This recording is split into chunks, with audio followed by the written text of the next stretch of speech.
Hello everyone, welcome to Chemfox. നമ്മുടെ general organic chemistry സീരീസിൻ്റെ part 3 ആണ് ഈ വീഡിയോ എന്ന് പറയുന്നത്. ആദ്യ 2 വീഡിയോകളിലായിട്ട് നമ്മൾ അസിഡിറ്റിനെ കുറിച്ചും അതിൻ്റെ ഫാക്ടേഴ്സ്, അതേപോലെ തന്നെ അതുമായിട്ട് ബന്ധപ്പെട്ടിട്ടുള്ള ടോപ്പ് 10 പ്രോബ്ലംസ് നമ്മൾ ചെയ്തിട്ടുണ്ടായിരുന്നു. നമ്മുടെ ബേസിസിറ്റി റിലേറ്റഡ് ആയിട്ടുള്ള കോൺസെപ്റ്റ്സ് ആണ് നമ്മൾ ഈ ഒരു വീഡിയോയിൽ ഡിസ്കസ് ചെയ്യുന്നത്. ഓക്കെ, സോ ആദ്യം തന്നെ നമ്മൾ ബേസിസിറ്റിനെ കുറിച്ച് പറയുന്ന സമയത്ത് ഒരു കോമ്പൗണ്ട് ബേസിക് ആണെന്ന് നമ്മൾ എങ്ങനെ പറയുന്നത്? Either it should be an electron donor, okay, അല്ലെങ്കിലോ it should be a proton acceptor. Electron donor വരുന്നത് നമ്മുടെ ലൂയിസ് കോൺസെപ്റ്റ് പ്രകാരമാണ്. പ്രോട്ടോൺ ആക്സെപ്റ്റിംഗ് എബിലിറ്റി വരുന്നത് ലോറി ബ്രോൺസ്റ്റഡ് കോൺസെപ്റ്റ് പ്രകാരമാണ്. ഇനി ഒരു കോമ്പൗണ്ടിന്റെ ബേസിസിറ്റി നമ്മൾ മെഷർ ചെയ്യുന്നത് ആ കോമ്പൗണ്ട് എത്രമാത്രം നന്നായിട്ട് ഡിസോസിയേറ്റ് ചെയ്യുന്നുണ്ട് അനുസരിച്ചിട്ടാണ്. സോ കെ ബി വാല്യൂ, അതിൻ്റെ ഡിസോസിയേഷൻ കോൺസ്റ്റന്റ്, ഒരു ബേസിന്റെ ഡിസോസിയേഷൻ കോൺസ്റ്റന്റ് കൂടുതലാണെങ്കിൽ നമ്മൾ പറയും the compound is more base. Basicity is directly proportional to K B value. ഇനി നമ്മൾ പി കെ ബി വാല്യൂവിനനുസരിച്ചിട്ടാണ് പോകുന്നതെങ്കിലോ it is inversely proportional to P K B, വേറെ പി കെ ബി എന്ന് പറയുന്നത് എന്താണ്? It is minus log K B. ഇനി നമുക്ക് എന്ത് ചെയ്യാം? ഇതേപോലെ തന്നെ കെ എൻ്റെ വാല്യൂ വെച്ചിട്ട് നമുക്ക് പറയാം, അല്ല, കെ എൻ്റെ വാല്യൂ വെച്ചിട്ടാണെങ്കിൽ നമുക്ക് എന്ത് പറയേണ്ടി വരും? It is inversely proportional to K A. അതായത് അസിഡിറ്റി കുറയാം എന്ന് പറഞ്ഞാൽ എന്താ? ബേസിസിറ്റി കൂടാന്നാണ് അർത്ഥം. കെ എ വാല്യൂ കൂടുതൽ എന്ന് പറഞ്ഞാൽ എന്താ? കെ എ വാല്യൂ കൂടുന്നതിനനുസരിച്ചിട്ട് നമുക്ക് എന്ത് കിട്ടും? അസിഡിറ്റി കൂടുതൽ കിട്ടും. So it is inversely proportional to K A and directly proportional to P K A. So higher the value of P K A, more basic will be the compound. ഇത്രയും കാര്യങ്ങൾ ഓർത്തിരിക്കുക. അപ്പം നമ്മളോട് ഡയറക്റ്റ് ബേസിസിറ്റീൻ്റെ ഓർഡർ തന്നെ ചോദിക്കണമെന്നില്ല. നമ്മളോട് ചിലപ്പം P K A വാല്യൂവിൻ്റെ order ആയിരിക്കും ചോദിക്കുന്നത്. അപ്പോൾ അത് ശ്രദ്ധിക്കാം. ഇനി നമുക്കറിയുന്ന കാര്യമാണ്, ഒരു ബേസ് സ്ട്രോങ് ആണെങ്കിൽ, സ്ട്രോങ് ബേസ് ആണെങ്കിൽ അതിൻ്റെ കോൺജുഗേറ്റ് ആസിഡ് എന്തായിരിക്കും? വീക്ക് ആയിരിക്കും. ഓക്കെ, ആൻഡ് ഒരു കാര്യം, നമ്മൾ ഈ അസിഡിറ്റി ആൻഡ് ബേസിസിറ്റി റിലേറ്റഡ് ആയിട്ടുള്ള എല്ലാ തിയറീസും ഇതിൻ്റെ ഫസ്റ്റ് വീഡിയോയിൽ നമ്മൾ ഡിസ്കസ് ചെയ്തിട്ടുണ്ട്. ആ വീഡിയോ കണ്ടതിന് ശേഷം ഇത് കാണുകയാണെങ്കിൽ നിങ്ങൾക്ക് കുറച്ചുകൂടി എളുപ്പമായിരിക്കും. ഓക്കെ, സോ സ്ട്രോങ് ബേസ് എന്ന് പറയുമ്പോൾ അതിൻ്റെ കോൺജുഗേറ്റ് ആസിഡ് വീക്ക് ആയിരിക്കും. വീക്ക് കോൺജുഗേറ്റ് ആസിഡ് എന്ന് പറഞ്ഞാൽ എന്താ? അത് കൂടുതൽ സ്റ്റേബിൾ ആയിരിക്കും. ഓക്കെ, ഒരാൾ വീക്ക് എന്ന് പറഞ്ഞാൽ എന്താ? അത് സ്റ്റേബിൾ ആയിട്ടിരിക്കും, അതായത് റിയാക്ഷനിൽ പങ്കെടുക്കില്ല. വീക്ക് എന്ന് പറയുന്നത് റിയാക്ഷൻ അല്ലെങ്കിൽ എന്തെങ്കിലും തരത്തിലുള്ള ഒരു ട്രാൻസ്ഫോർമേഷന് അവൈലബിൾ ആവാത്ത ആളാണ് ആര്? വീക്കായിട്ടുള്ള ബേസ്. അല്ലെങ്കിൽ ഇപ്പോൾ ആസിഡ് ആണെങ്കിൽ ആസിഡ്, വാട്ട് എവർ. സ്റ്റെബിലിറ്റീൻ്റെ ഓർഡർ നിങ്ങളോട് വേണമെങ്കിൽ ചോദിക്കാം.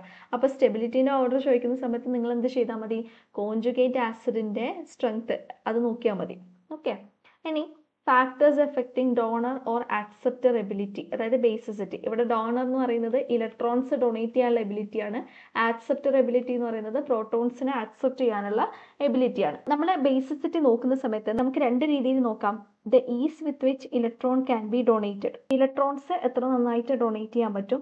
അല്ലെങ്കിലോ നമുക്ക് വേറെ രീതിയിൽ പറഞ്ഞു കഴിഞ്ഞാൽ സ്റ്റെബിലിറ്റി ഓഫ് കോൺജുഗേറ്റ് ആസിഡ്, അതായത് ഇലക്ട്രോൺസ് ഡൊണേറ്റ് ചെയ്ത ശേഷം ഫോം ചെയ്യുന്ന കോൺജുഗേറ്റ് ആസിഡ് എത്രമാത്രം സ്റ്റേബിൾ ആണോ അത്രയും ബേസിക് ആയിരിക്കും. The more stable the conjugate acid, the more basic will be the species donating electrons. അതായത് നമ്മൾ എടുക്കുന്ന സ്പീഷീസ് എത്രമാത്രം ബേസിക് ആണോ അതിനനുസരിച്ചിട്ട് എന്തായിരിക്കും? അതിൻ്റെ കോൺജുഗേറ്റ് ആസിഡ് സ്റ്റേബിൾ ആയിരിക്കും. അപ്പോൾ നമുക്ക് ഫോം ചെയ്യുന്ന കോൺജുഗേറ്റ് ആസിഡിൻ്റെ സ്റ്റെബിലിറ്റിക്ക് അനുസരിച്ചിട്ട് നമുക്ക് എന്ത് പറയാൻ വേണ്ടി പറ്റും?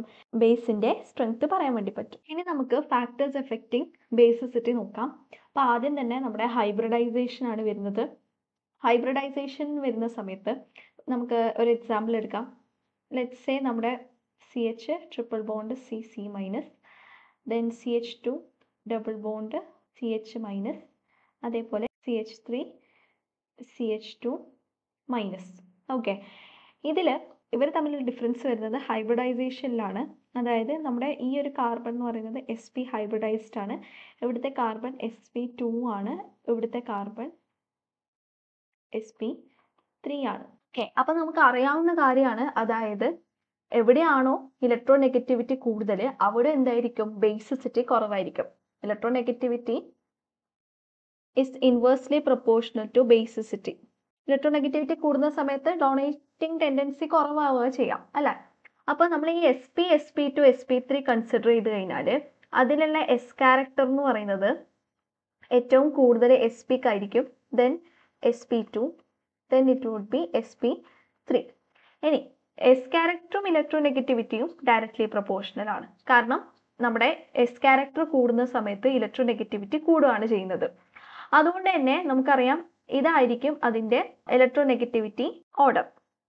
ഓക്കെ, അപ്പോൾ ആരാണോ കൂടുതൽ ഇലക്ട്രോനെഗറ്റീവ് ആയിട്ടുള്ളത് അയാൾ എപ്പോഴും എന്തായിരിക്കും, ഇലക്ട്രോൺസ് ഡൊണേറ്റ് ചെയ്യാനുള്ള ടെൻഡൻസി വളരെ കുറവായിരിക്കും. അപ്പോൾ ഇതിൻ്റെ ഓർഡർ എന്ത് വരും, നമ്മുടെ sp ഹൈബ്രിഡൈസ്ഡ് ആയിട്ടുള്ള കാർബൺ വരുന്ന സ്പീഷീസിനായിരിക്കും ബേസിസിറ്റി കുറവുണ്ടാവുക, followed by sp2, then followed by sp3. So അതാണ് നമ്മുടെ ഹൈബ്രിഡൈസേഷൻ്റെ കാര്യം. ഇനി അടുത്തത് നേച്ചർ ഓഫ് ഇലക്ട്രോൺസ്. ഇലക്ട്രോൺസിൻ്റെ നേച്ചർ എന്ന് പറയുമ്പം ലോക്കലൈസ്ഡ് ആണോ അതോ ഇലക്ട്രോൺസ് ഡീലോക്കലൈസ്ഡ് ആണോ എന്നുള്ളത് വെച്ചിട്ടാണ് നമ്മളിവിടെ പറയുന്നത്. ഫോർ എക്സാമ്പിൾ, നമുക്ക് ഫെമിലിയർ ആയിട്ടുള്ള ഒരു കോമ്പൗണ്ട് ആയിരിക്കും ഗ്വാനിഡീൻ എന്ന് പറയുന്ന കോമ്പൗണ്ട്. ഈ ഒരു കോമ്പൗണ്ടിന്റെ പേരാണ് ഗ്വാനിഡീൻ. ഗ്വാനിഡീൻ്റെ അകത്ത് നമുക്ക് രണ്ട് പോസിബിലിറ്റി ആണുള്ളത്. ഒന്നുകിൽ ഈ ഒരു നൈട്രജന്റെ ലോൺ പെയർസ് ഡൊണേറ്റ് ചെയ്യാം, അല്ലെങ്കിൽ ഈ ഒരു നൈട്രജന്റെ ലോൺ പെയർസ് ഡൊണേറ്റ് ചെയ്യാം. ഇത് രണ്ടും സെയിം ആയതുകൊണ്ട് നമുക്ക് തൽക്കാലം ഇത് രണ്ടും കൺസിഡർ ചെയ്യാം.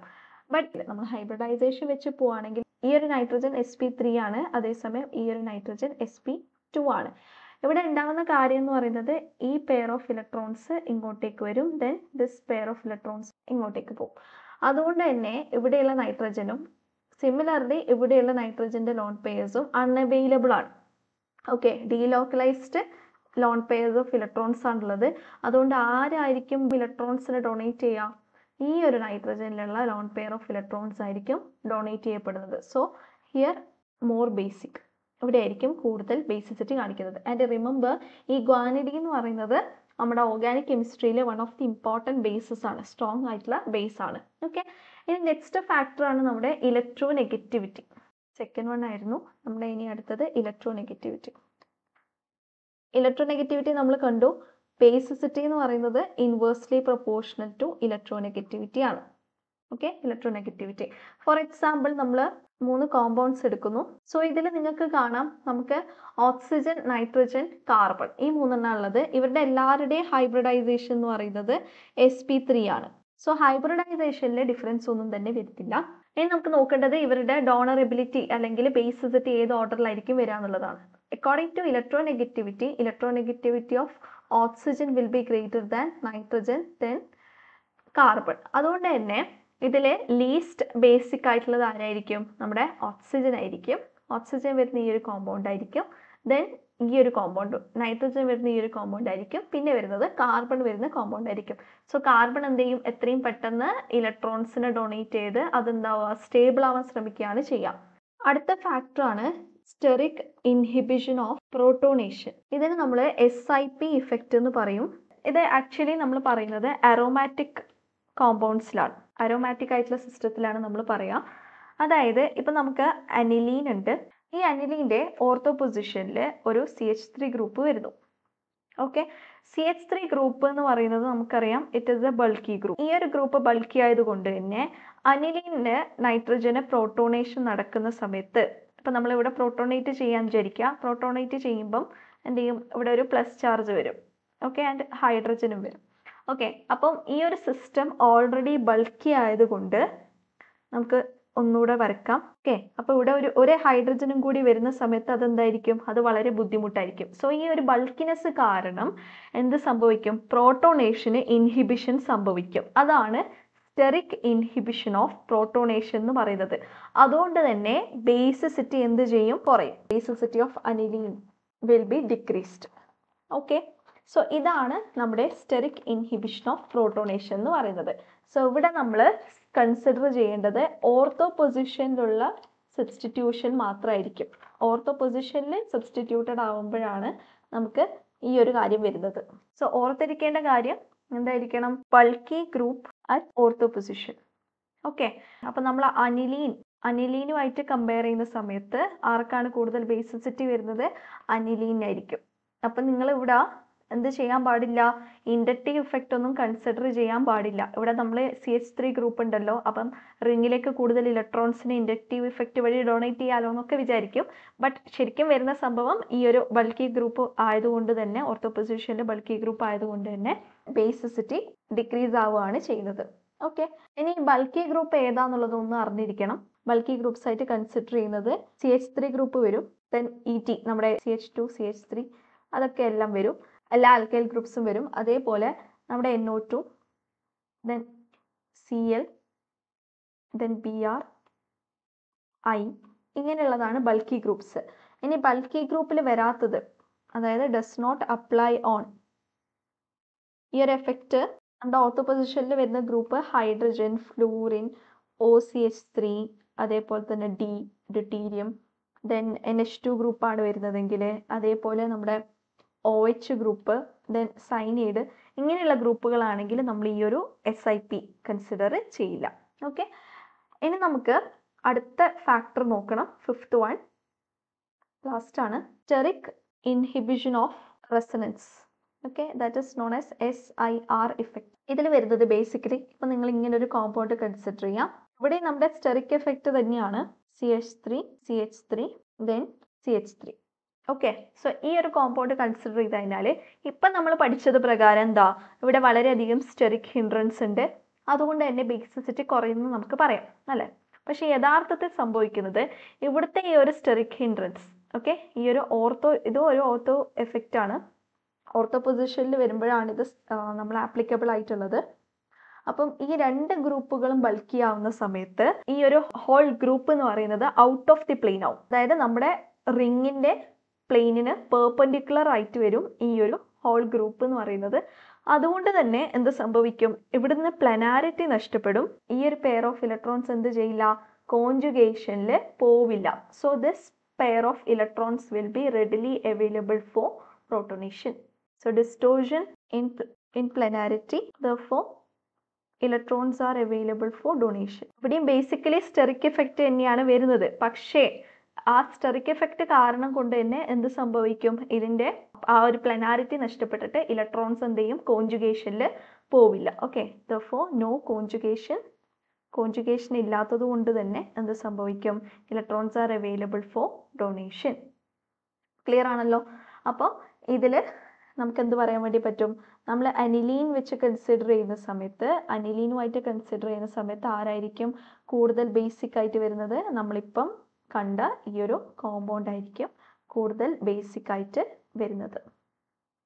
ഓക്കെ, ആൻഡ് ഇവിടെ അനിലീനിലാണെങ്കിലോ, അനിലീനിൽ ഈ പെയർ ഓഫ് ഇലക്ട്രോൺസ് എന്ത് ചെയ്യും, കോൺജുഗേഷനിൽ പോവും. So not available for donation. ഇവിടെ ആണെങ്കിലോ it would be available for donation. അപ്പോൾ ഇവിടെ നിങ്ങൾ ശ്രദ്ധിക്കേണ്ട കാര്യം, ഈ രണ്ട് ഗ്രൂപ്പുകൾ എന്തായിരിക്കണം, ബൾക്കി ആയിരിക്കണം. ഓക്കെ, നമ്മളിപ്പോൾ ഇവിടെ കാണിച്ചിരിക്കുന്ന രണ്ട് ഗ്രൂപ്പും ബൾക്കി ഗ്രൂപ്പ് ആണെങ്കിലാണ് ഇത് സംഭവിക്കുള്ളൂ. ഇപ്പം ഇവിടെയുള്ള ഗ്രൂപ്പും ഇവിടെയുള്ള ഗ്രൂപ്പും, ഈ രണ്ട് ഗ്രൂപ്പും ബൾക്കി ആകുമ്പോഴാണ് എന്ത് നടക്കുന്നത്, steric inhibition of resonance. That is both G and G star bulky. Okay, ഇനി ഈ G സ്റ്റാർ മാത്രം ബൾക്കി ആണെങ്കിൽ G സ്റ്റാർ ബൾക്കി, അതേപോലെ നമ്മുടെ G നോൺ ബൾക്കി. അതാണ് നമ്മൾ ആദ്യം കണ്ട SIP. ഓക്കെ, അങ്ങനെയാണെങ്കിൽ ഏതായിരിക്കും നടക്കുന്നത്, SIP, steric inhibition of protonation ആണ് നടക്കുന്നത്. ഓക്കെ, ഇവിടെ ഓർത്ത് വെക്കുക, എന്താ, നമ്മുടെ രണ്ട് ഗ്രൂപ്പുകളും ബൾക്കി ആവുന്ന സമയത്താണ് SIR, steric inhibition of resonance വരുന്നത്. അപ്പം ബേസിസിറ്റി എന്ത് ചെയ്യും, SIR വരുന്ന സമയത്ത് എന്ത് ചെയ്യും, ബേസിസിറ്റി കൂടും. അതേസമയം നമ്മുടെ ഒരു ഗ്രൂപ്പ്, അതായത് ഓർത്തോ പൊസിഷനിൽ വരുന്ന ഗ്രൂപ്പ് ബൾക്കിയും നമ്മുടെ ഈ ഒരു ഗ്രൂപ്പ് നോൺ ബൾക്കി ആവുന്ന സമയത്താണ് എന്ത് വരുന്നത്, SIP വരുന്നത്. അപ്പോഴെന്ത് സംഭവിക്കുന്നത്, ബേസിസിറ്റി കുറയാണ് ചെയ്യുന്നത്. ഓക്കെ, അപ്പോൾ ഇവിടെ ഓർത്തിരിക്കേണ്ട കാര്യം, ഇത് അരോമാറ്റിക് സിസ്റ്റത്തിലാണ് ഫേവറബിൾ ആയിട്ടുള്ളത്. അരോമാറ്റിക് സിസ്റ്റത്തിലാണ് നമ്മുടെ ഈ SIPയും അതേപോലെ തന്നെ SIRും വരുന്നത്. അതേപോലെ നിങ്ങൾ ഓർക്കേണ്ട കാര്യം, ഓർത്തോ പൊസിഷനിലുള്ള സബ്സ്റ്റുവൻസ് കാരണം, ഓർത്തോ സബ്സ്റ്റുവൻറ്റ് ബൾക്കി ആയിട്ട് വരുന്നത് കാരണമാണ് എന്ത് സംഭവിക്കുന്നത്, ഈ ഒരു എഫക്ട്സ് SIRും SIPയും സംഭവിക്കുന്നത്. അപ്പം ഇതിൽ രണ്ട് ഗ്രൂപ്പും ബൾക്കിയാണ്. SIRൽ SIP ആവുന്ന സമയത്ത് നമ്മുടെ ഒരു ഗ്രൂപ്പാണ് ബൾക്കി ആയിട്ട് വരുന്നത്. പിന്നെ നമ്മൾ നേരത്തെ പറഞ്ഞ പോലെ ബൾക്കി ഗ്രൂപ്പ്സ് ഏതൊക്കെയാണെന്ന് ഓർത്തു വെക്കുക. ഇത്രയും ഗ്രൂപ്പ്സ് വരുന്ന സമയത്താണ് നമ്മൾ ഈ ഒരു എഫക്റ്റ് കൺസിഡർ ചെയ്യേണ്ടത്. ആൻഡ് ഇങ്ങനെയുള്ള ഗ്രൂപ്പുകൾ ഹൈഡ്രജൻ, ഫ്ലൂറിൻ, ഇതേപോലെയുള്ള ഗ്രൂപ്പുകളിൽ നമ്മൾ എന്താ ബൾക്കി ഗ്രൂപ്പായിട്ട് നമ്മൾ കൺസിഡർ ചെയ്യുന്നില്ല.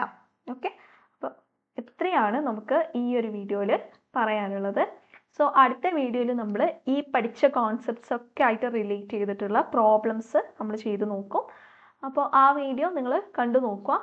Thank you.